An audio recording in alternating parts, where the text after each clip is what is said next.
Shame for you. Honte à vous. Vous êtes des petits esprits. Ceux qui écrivaient, qui parlaient ainsi. Vous n'aimez pas ce pays. Ce qu'on veut dans ce pays, c'est la fraternité républicaine.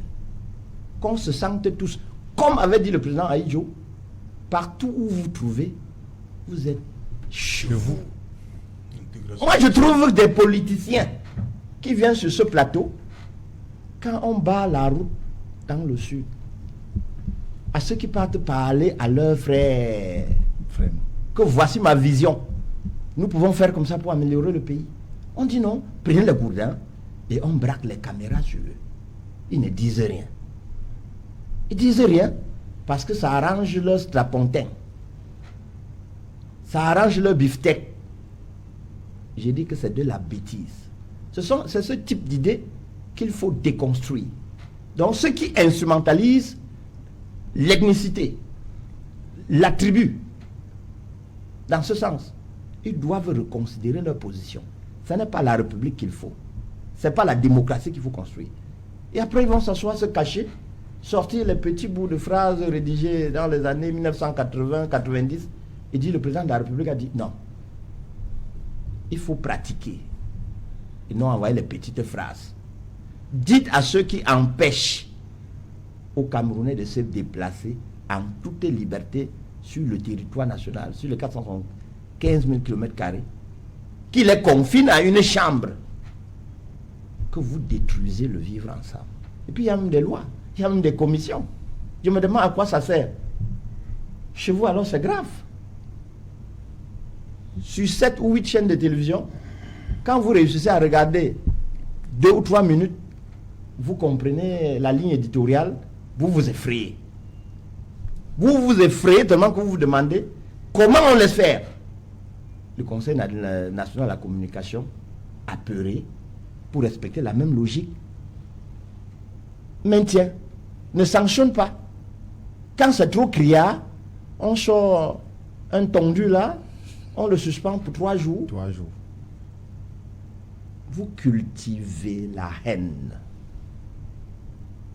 Ceux qui sont aux affaires, mon distingué frère, confrère Tegem, vous qui êtes aux affaires, ne cultivez plus la haine. C'est vous qui êtes aux affaires. Vous avez pris des lois. Vous avez pris des lois pour combattre les tribalismes. Depuis que la loi l'a prise. Si ça doit attraper quelqu'un, ce sont vos militants. C'est tellement criard que on se demande tout ce qu'il faut chaque jour. Et qu'à Mondo Vision on présente, quand on vous interroge, intelligemment, vous dites les procédures sont en cours. Et depuis que les procédures sont en cours, on n'a jamais vu une décision. Et pourtant, la décision de justice, elle devrait servir de leçon pour que les autres ne pêchent plus. Vous prenez une loi qu'on ne veut pas utiliser. Oh, la loi veut dire que vous avez échoué sur l'encadrement social, sur l'encadrement culturel. Ça veut dire qu'en langue, vous n'avez pas réussi à communiquer. C'est pourquoi vous sortez l'arme. La répression doit intervenir en dernier lieu. Mais quand vous commencez par la répression et qu'on ne voit même pas, la justice doit être perçue. On doit voir qu'elle est rendue. Okay. Voilà. Merci. Vous avez souvenance de votre lecture de l'urgence de la pensée du professeur Maurice Kamto. Vous allez voir qu'au chapitre sur les pesanteurs qui détruisent la fraternité républicaine, qui détruisent la démocratie, les politiques en fin de règne, les gouvernements en fin de règne amplifient les pesanteurs. Parmi ces pesanteurs, vous avez le tribalisme, vous avez l'ethnisme, qu'ils développent pour annihiler ou bien pour corrompre le cerveau dans l'optique de se maintenir. Parce que pour eux, ou rien. Ou eux, ou le chaos. Ils utilisent donc tous les arguments. Or, pourquoi cette amplification? C'est pour les âmes faibles. Parce qu'il faut définir le concept. L'ethnicité n'est pas une mauvaise chose. La tribu n'est pas une mauvaise chose. C'est l'usage négatif en ethnisme ou en tribalisme qu'il faut condamner. Parce que, pour parler pour tout le monde, au Cameroun, il faudra entendre ethnie, il faudra entendre tribu. Les 475 000 km du Cameroun comportent au moins 278 ethnies. Au moins 278 ethnies. Alors, quelle est l'ethnie parmi les 278 qui possède toute la connaissance infuse pour être seulement celle qui doit gouverner, celle qui doit commander aux autres? Quelle est l'ethnie ou bien la tribu parmi les 278 qui doit seulement connaître la puissance de l'argent? Le cerveau qui se permettra de le définir sera un cerveau rétrograde. J'utilise bien ce mot cerveau rétrograde. N'oublions pas que la classification est tellement compliquée que nous simplifions les choses en 3 grands groupes. Les Bantous, les semi-Bantous et les Soudanais. Alors, les acteurs politiques qui développent et amplifient toutes les difficultés pour tordre le cou à la fraternité dans la République. Je dis les acteurs politiques qui amplifient l'ethnisme, le tribalisme, pour tordre le cou à la fraternité républicaine, pour frustrer la construction démocratique du Cameroun, le font uniquement dans l'intérêt de se préserver.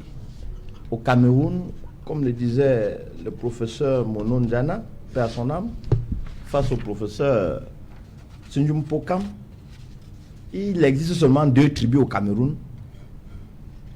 La tribu de ceux qui mangent et la tribu de ceux qui souffrent. Parmi les 278 tribus, ils ont réussi à classifier en 2 groupes. Ceux qui mangent, qui ne sont pas nombreux, qu'on retrouve partout dans les 278, et ceux qui souffrent pour chercher ce qu'eux ils mangent, et ils ont la logique de conserver ce qu'ils mangent. C'est ce que nous devons condamner.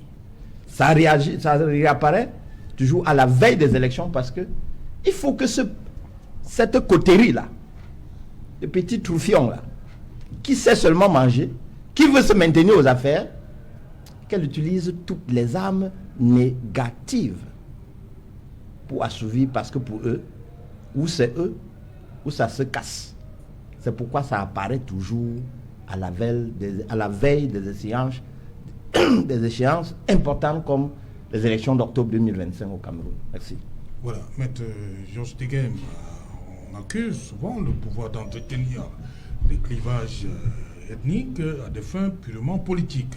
Qu'est-ce que vous répondez à cela? On parle très souvent du tribalisme même d'État. Moi, ce que je sais, c'est que au Cameroun, l'État ou alors Monsieur le Président de la République, déjà le premier, a mis en place un ensemble d'éléments sur le plan formel, sur le plan institutionnel également pour lutter contre ce phénomène. Déjà, il y a une série de lois, il y a des outils de promotion, il y a des outils de répression, il y a un cadre légal également qui condamne. Et j'ai entendu tout à l'heure mon éminent confrère Menguefok et formateur dire qu'il y a un problème de classe. Je voudrais faire observer ici que ce n'est pas un problème camerounais. Vous savez que la lutte des classes est éternelle comme la société mondiale qui se bat pour cela. Et je voulais convoquer ici le ministre Marafa Midouer dans son livre qui a reconnu que l'un des succès du président Biya, c'est qu'il a réussi à mettre en place une classe moyenne. Parce qu'avant au Cameroun, il y avait beaucoup de différences. Je dis souvent qu'au Cameroun avant, dans des familles, quand un enfant devait naître, il y a le voisin qui venait frapper chez son voisin pour lui dire qu'il y a un enfant, une femme enceinte, pour qu'on l'aide avec un véhicule. Aujourd'hui, pratiquement, toutes les familles connaissent le bonheur des véhicules, connaissent le bonheur de manger la viande, parce qu'à un moment, quand même, il faut reconnaître que c'était un peu une société très difficile. Donc, je ne pense pas que le problème de classe soit effectivement le problème. Et le président de la République, j'ai cru entendre également votre confrère, l'éminent Richinje. Il dit qu'il a rencontré le président de la République un jour, lui a demandé quel était le problème qu'il veut résoudre au Cameroun. Il a dit que c'est celui du tribalisme. Ça veut dire qu'il en a fait une priorité parce qu'il a mis en place un ensemble d'outils. Lorsque vous prenez le Code général des collectivités territoriales décentralisées, lorsque vous prenez le Code électoral, lorsque vous prenez la Constitution de la République, vous voyez qu'il y a quand même une volonté de lutter contre ce phénomène en l'endiguant.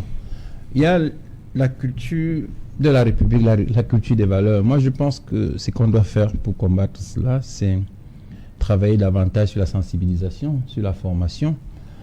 Si nous ne le faisons pas, on risque d'avoir une société qui se délite. Et Monsieur le Président de la République, je le prends toujours parce que son collaborateur, le ministre Atangana Mbara, a écrit dans un livre qu'il était venu le voir pour lui dire qu'il avait composé un gouvernement où il y avait 3 ministres originaires d'un même arrondissement. Et Monsieur le Président de la République de lui répondre, Monsieur le ministre d'État, est-ce qu'ils sont Camerounais? Dès qu'il a dit oui, il a dit faites publier. Je nomme avant tout les Camerounais. Donc, vous voyez que son collaborateur... Oui, c'est écrit dans le livre. Et je parle le ministre Atangana Mbara sur l'émission. C'est écrit noir sur blanc. C'est écrit noir sur blanc. Il a dit, il était venu voir le chef de l'État, il dit, dans le gouvernement que vous avez formé, il y a 3 ministres originaires d'un même arrondissement. Je pense que c'était le même département. Quand il dit, je pense que c'est l'arrondissement de Zoïtélé. Parce que quand je vois le gouvernement là, je pense que c'est celui-là. Et le président de la République lui a répondu, est-ce qu'ils sont Camerounais? Il a dit, je nomme avant tous les Camerounais. C'est une culture de la République, une culture des valeurs. Lorsque vous avez lu l'article de Pascal Boniface, Afrique, danger de la prolifération étatique, vous savez qu'en Afrique, on a un problème, c'est que nous sommes un regroupement d'ethnies, on nous a mis ensemble. C'est pourquoi les thèmes comme le vivre ensemble, l'unité nationale sont des thèmes majeurs chez nous. Comme en Europe, on parle des valeurs, des démocraties, ceci. Chez nous, le thème majeur, c'est le vivre ensemble. Les thèmes majeurs, c'est l'unité nationale. Parce que nous devons gagner ce pari de pouvoir travailler ensemble pour construire la République. Parfois, on se plaint chez nous que le gouvernement est pléthorique. Moi, je pense que quelquefois, il faut associer tout le monde. Lorsque vous lisez même le code électoral, il y a une disposition qui prévoit qu'on doit intégrer la composante sociologique. Tout cela, ce sont des éléments qui sont mobilisés. Qui sont mobilisés pour... Qui sont mobilisés pour... Est-ce que c'est toujours respecté, Ben écoutez, excusez, lorsque la loi a prévu, il appartient maintenant aux acteurs de respecter. Ça, c'est un problème chez nous. Effectivement, lorsque vous posez le problème, c'est que chez nous, très souvent, les gens pensent que parce qu'ils sont d'une ethnie, ils ont le droit de défendre certaines choses qui, je le regrette de le dire, je ne suis pas peut-être qualifié pour le dire, mais je trouve que quelquefois, on se trompe de combat. Vous entendez des choses au Cameroun qui sont extraordinaires. Même le débat sur le mandat impératif, je le dis, monsieur Tour, qu'est-ce qu'on... Si vous voulez régler, il y a des institutions qui sont mises en place. Moi, je suis avocat, quelqu'un me voit, j'ai dit, écoute, je vais dire au juge. Il va nous dire ce qu'on fera. Si vous avez un problème de candidature de n'importe quoi, adressez vos institutions, c'est pour ça qu'elles existent. Et elles sont là justement pour nous permettre de vivre ensemble. Elles sont là justement parce que lorsque vous prenez les problèmes identitaires, que ce soit en Afrique ou ailleurs, on règle toujours comment? Par les lois. C'est-à-dire on fait des lois pour permettre aux gens de vivre ensemble, par les règlements, par les institutions qu'on met en place. Et on met en place un ensemble d'outils. Les outils de droits de l'homme, les outils médiatiques, tout ça pour promouvoir le vivre ensemble. Pour qu'on puisse travailler, construire la nation camerounaise. Parce qu'après tout, c'est le Cameroun qui est en jeu. Si chacun mobilise l'énergie qu'il met pour défendre certaines valeurs regrettables, pour défendre le Cameroun va avancer. Donc moi, je pense que nous devons simplement continuer à travailler sur la sensibilisation, sur la mobilisation, sur les thèmes majeurs qui interpellent notre société. Et je pense que M. le Président de la République, en tant qu'acteur politique, a fait preuve, même dans les réponses qu'il donne à certains de ses collaborateurs, il a montré qu'il était un peu au-dessus de ces histoires de tribalisme, ces histoires d'ethnicité, parce que lorsqu'il forme un gouvernement, il nomme à peu près des Camerounais, c'est ce que nous voulons. Même s'ils viennent du même arrondissement. Monsieur, même s'ils viennent tous du même arrondissement. S'ils vont contribuer à construire le Cameroun, les nomme. Et il a dit au ministre Mbara, monsieur le ministre d'État, vous venez à une réunion à Genève avec le président de la République sans avoir un calepin pour noter. Notez. Vous devez avoir un calepin où vous notez le nom des personnes qui se sont distinguées par la qualité du service. Parce que je peux avoir besoin de nommer quelqu'un et je vous demande, vous me proposez ce nom. Vous voyez que c'est le service de l'État, c'est la construction des valeurs, c'est la façon de travailler qui vous donne la promotion. Et je prends toujours un exemple, le ministre Moumou Jean de Dieu, comme moi j'ai vu à l'ouvrage. Moi j'ai vu le ministre Moumou Jean de Dieu ici au Palais de Justice, j'étais là, on ne m'a pas dit. Je l'ai vu plaider sur... Parce que le téléphone là, avant vous téléphoniez, dès que ça passait au répondeur, vous coupez 300 francs. Moi, je l'ai vu ici, il a dit au juge que ce monsieur, je l'ai vu parler, il disait. C'est comme ça qu'on a commencé à prévenir. Attention, ça va aller sur la messagerie avant d'envoyer la messagerie. Parce qu'il avait répondu au directeur général qui était poursuivi ce jour-là, que je ne vous ai pas appelé, vous me répondez, vous me coupez 300 francs, vous êtes un bandit. Je l'ai vu. Et quand il est nommé au gouvernement, moi, je ne suis pas surpris. Parce que je dis à un monsieur comme ça, je vois un peu les états de service. Parce que servir le pays, les gens pensent que c'est trop. Servir, c'est poser un acte qui sert la République tout entière, qui sert les Camerounais. Donc moi, je pense que c'est un certain nombre d'éléments que les Camerounais doivent comprendre, participer à la construction de leur pays, pas des actes forts. À quelque niveau que vous soyez, lorsque vous servez votre pays, ça se note. Et effectivement, le ministre Baraka, il a dit, ça m'a cogné dans le cerveau, et j'ai dit, attention, il faut faire attention. Donc voilà ce que je veux dire pour commencer. Professeur on parle de l'instrumentalisation de l'ethnicité. Est-ce que finalement, ce n'est pas le résultat d'une stratégie politique, hein? C'est-à-dire ceux qui sont au pouvoir, on a vu, vous avez suivi le professeur Aboyono hier, on va revenir là-dessus, mais est-ce que c'est finalement une stratégie politique, surtout à l'approche d'une échéance capitale comme la présidentielle? Ça, j'en tout, gouverner un pays comme le Cameroun relève d'une gageure, puisqu'on observe très bien que les ethnies sont plus nombreuses que les jours de l'année. Parce que lorsque le maître Tegan parle de 250, nous sommes à près de 300 ethnies au Cameroun. 300 déjà. Et vous convenez avec moi que cela devient très difficile dans la gestion du pouvoir politique. Alors, c'est quoi une ethnie? Pour le dire de la manière la plus simple, ça dit que c'est une organisation sociale bâtie autour, j'allais dire, des appartenances spécifiques. Ça peut être la culture, ça peut être le lien géographique et bien d'autres. Et à partir de là, vous convenez avec moi que le problème avait déjà été perçu en 1968 par le président Amadou Ahidjo lors d'un très grand discours à Garoua. Il a rappelé que le fait ethnique est de retour, marque sa résurgence dans les administrations camerounaises et innerve davantage le secteur politique. Et nous observons qu'aujourd'hui, vous l'avez si bien noté, le fait ethnique est prédominant. C'est-à-dire que dans le cadre de notre administration, comme je l'ai indiqué, mais davantage dans le secteur de la politique. Parce que vous voyez aujourd'hui, l'idéologie n'est plus l'élément fort d'appartenance à une formation politique, mais ce qui prédomine aujourd'hui, c'est le fait ethnique, qui a une dominance sur le fait idéologique. Et à partir de là, cela devient très dangereux dans le contexte d'une république politiquement et juridiquement organisée, comme c'est le cas du Cameroun, où on fait côtoyer donc deux concepts dangereux, l'ethnicité, tant pour moi, et la citoyenneté. Et vous convenez avec moi que dans ce contexte-là, cela devient très difficile de mettre le citoyen de côté et de faire valoir l'ethnie. Parce que nous sommes dans une république, la res publica, la chose qui appartient à tous. Et cela devient très dangereux parce que l'ethnie devient comme une donnée politique mobilisable, instrumentalisable dans le cadre justement du jeu politique. Parce que quand vous regardez aujourd'hui les acteurs politiques, on va vous dire, vous avez vu sur les réseaux sociaux, on va dire, mais un Louisé Essomba qui soutient, par exemple, un Moïse Kamto, ce n'est pas normal. Or, nous sommes dans une république. C'est-à-dire qu'on devait aller au-delà de cette considération ethnique. Vous avez vu, et parfois, vous voyez, aujourd'hui, on se trompe même sur les noms, parce que quand on dit Essomba, c'est mon cas, mais ils ignorent que je suis du Centre, je ne suis pas du Sud. Vous voyez, donc on peut se tromper même sur les noms qui sont attribués pour faire des rattachements politiques. Alors, c'est genre tout. Ce qu'il faille dire aujourd'hui par rapport à cette question, c'est que lorsqu'Amadou Ahidjo parle en 1968 de cette question, il voit déjà un danger, j'allais dire latent, par rapport à la construction de l'unité nationale. Parce qu'on ne peut pas construire une unité, il y a un élément fort que dire maintenant, le vivre ensemble. Hein? Un avenir commun. On doit partager un avenir commun. On doit élire un dirigeant de l'État sur la base de l'idéologie, de l'alternative, du projet critique qu'il soumet au peuple. Et non sur la base du fait de ce que, non, c'est mon frère du Sud, c'est mon frère du Nord. Et vous voyez aujourd'hui la théorie développée par Monon Djala, l'homapartisme. Aujourd'hui, c'est le nous, c'est notre tour. C'est notre tour, ce n'est plus le tour des autres.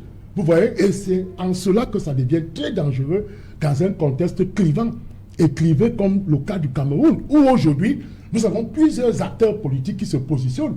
C'est la raison pour laquelle l'ENI donc devient une donnée mobilisable au service justement de l'acquisition du pouvoir politique. Et ça fait de sorte que les Camerounais aujourd'hui sont davantage divisés. C'est Jalot tout, je vous apprends, vous avez lu les réseaux sociaux tous ces derniers temps au regard de ces questions du mandat impératif qui ont été évoquées abondamment sur votre plateau ici. Vous vous rendez compte que les positions parfois qui sont prises sont des positions qui sont bâties autour du fait que non, nous avons eu un président qui vient du Nord, nous avons eu un deuxième qui vient du Sud. Ce qui est évident aujourd'hui, nous devons avoir un président qui vient de l'Ouest ou qui vient de l'Est, ou ainsi de suite. Donc vous voyez que le débat n'est plus construit autour du projet politique, autour justement de l'alternative politique qu'on projette, mais autour du fait ethnique. Et cela devient donc, tout comme je l'ai souligné tout à l'heure, très dangereux pour la construction de notre unité nationale. Nous pensons que le citoyen camerounais doit aller au-delà de la conception ethnique. Parce que quand on parle du fait ethnique, on le rapproche justement au fait tribal. Donc, on doit dépasser les logiques tribales pour justement se reverser vers des logiques républicaines. Serge Jalot Touré, c'est celui qui présente le meilleur projet politique. Qui que je sois, Camerounais que je suis, je vais voter pour lui tout simplement parce qu'il a le meilleur projet politique par rapport à mon frère du même village. Donc, c'est cette construction que nous devons bâtir pour que nous ayons des élections qui reflètent justement notre syncrétisme culturel, qui respectent notre composition sociologique. Maître Tegan m'a dit tout à l'heure, vous voyez, on les a inscrits dans les textes, la composition sociologique. Vous voyez, nous avons vu beaucoup de listes dans l'affaire Sop-Lazare où le juge rejette une liste du fait de ce qu'on n'a pas respecté la composition sociologique. Et le combat aujourd'hui, la préoccupation nécessaire de nos dirigeants réside sur cette lutte-là, c'est-à-dire que lutter contre le fait ethnique pour faire prévaloir le fait idéologique. Voilà, Albert Londo, vous êtes du MRC, votre parti est souvent accusé par certains de s'appuyer sur des ressorts purement identitaires. Et vous êtes là pour démentir tout cela. Comment vous réagissez à cette caricature qui est très souvent collée à votre parti politique? Je crois que, c'est Alain, ce qui se passe aujourd'hui avec le MRC, d'autres partis, il y a d'autres formations politiques qui ont subi la même chose. Et le SDF en a subi la même chose. Tout simplement parce que quand vous êtes un parti qui ne se positionne pas comme un collabo du RDPC, directement, ils vont chercher comment ils vont vous coller votre appartenance à une contrée et surtout du dirigeant du parti. S'il arrivait qu'on changeait Maurice Kamto à la tête du MRC aujourd'hui, ils ne diront plus que sur le parti de Bamileke. Ils vont plutôt dire, si maintenant c'est un Sawa qui est président, ils vont dire non, maintenant c'est...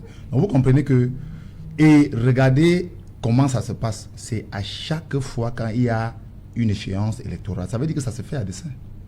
Oui, j'ai bien écouté M. Tegem, quand il parle, c'est comme si on va sortir d'ici. Le Cameroun, non, ça sera très bien. C'est comme si on ne va plus dire que le Bamileke ne doit plus être ceci. Non, il est bien écouté, c'est beau, M. Tegem, mais il y a les batteries, il y a les batteries qui sont mises sur pied, il y a tout. Qu'est-ce qu'on fait alors?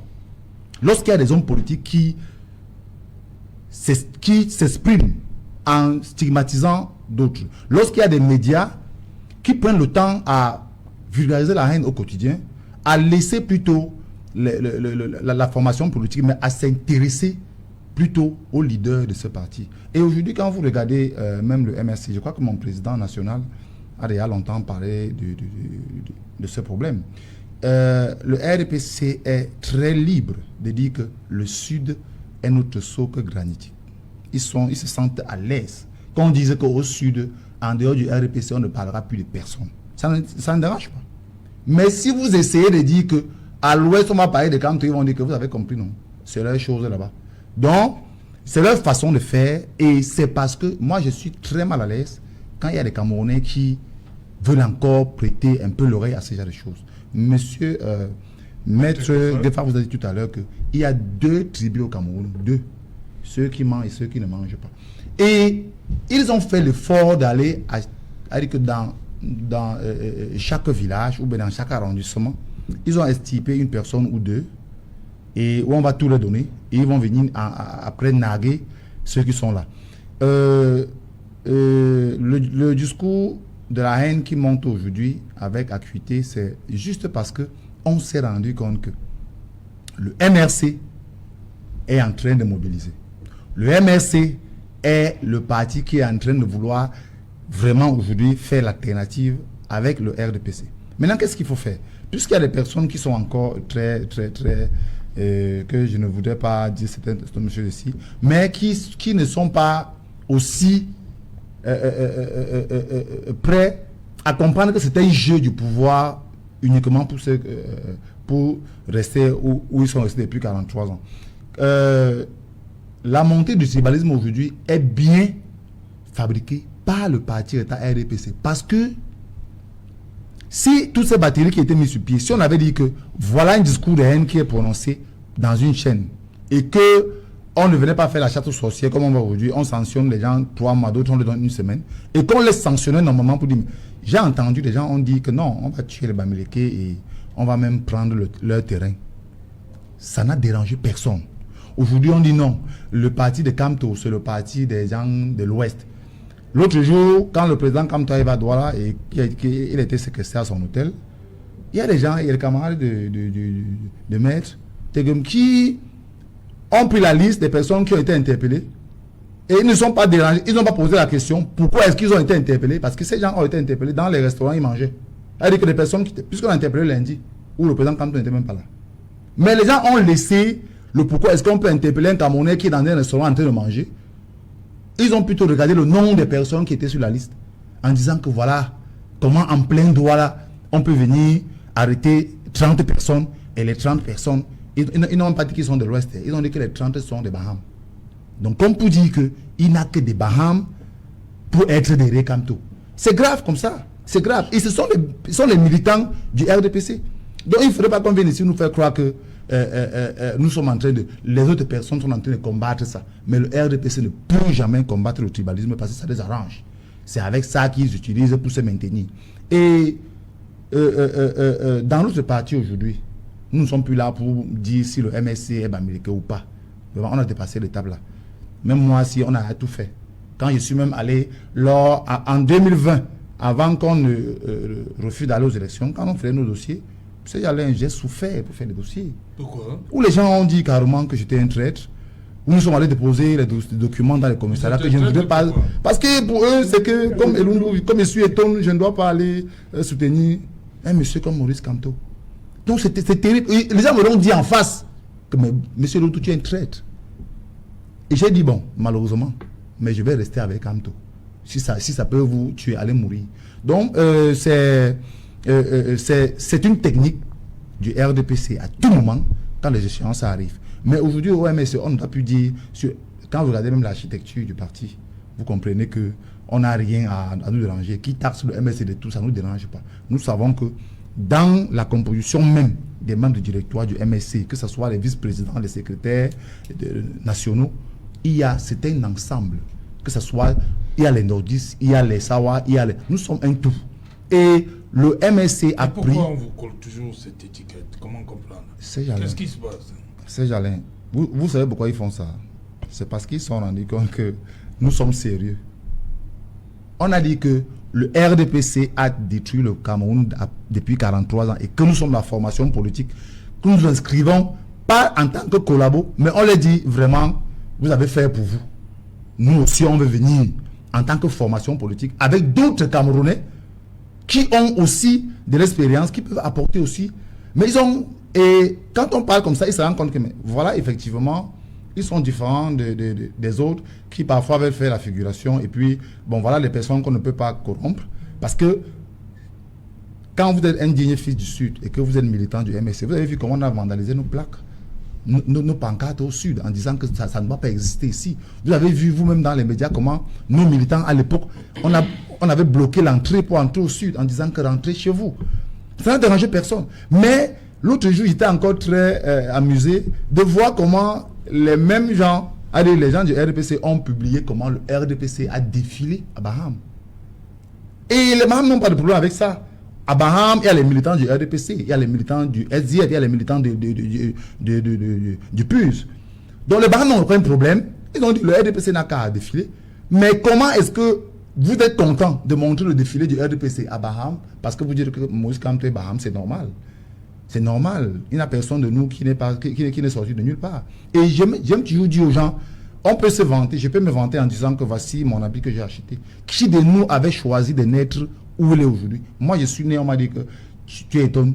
Ah, on vous a dit seulement. Mais, à part mes appartenances, je pouvais naître vers le nord.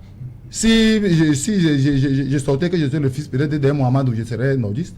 Donc, c'est pas parce que je suis né et qu'on a dit que je suis étonné que je veux dire que oui, j'ai le privilège devant un Sawa, ou bien devant un sudiste, ou bien devant un nordiste, parce que ce sont les amis qui sont au pouvoir. Non.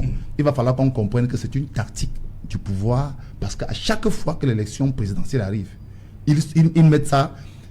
S'il était sérieux, il devait commencer même au niveau des candidatures lors des municipales.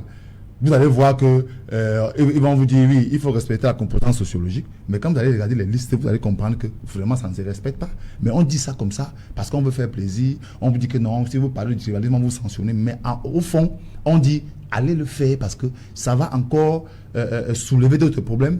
Et nombreux sont ceux qui sont tombés dans leur coup aujourd'hui, où on vous dit que non, Kamto est ceci, Kamto est ceci. Mais on oublie qu'il y a eu des ministres camerounais qui ont dit qu'un Bamileke ne sera jamais un président. Mais il s'accroche sur, je ne sais pas, en disant qu'on a vu le meeting de Moïse Kamto, on a vu les gens qui étaient présents, c'était les gens qui étaient de l'Ouest, c'était des Baham. Mais si les gens s'abstiennent, attends, si les gens du Sud disent que le MSC ne s'intéresse pas, ils vont interdire les gens de Barante ou bien de Tchang de militer. Même si tous nos militants sont que de l'Ouest, c'est le problème. Mais si les gens veulent refuser qu'on ne milite pas, on ne doit pas. Le MSC est ouvert. On va vous poser la même question. Oui.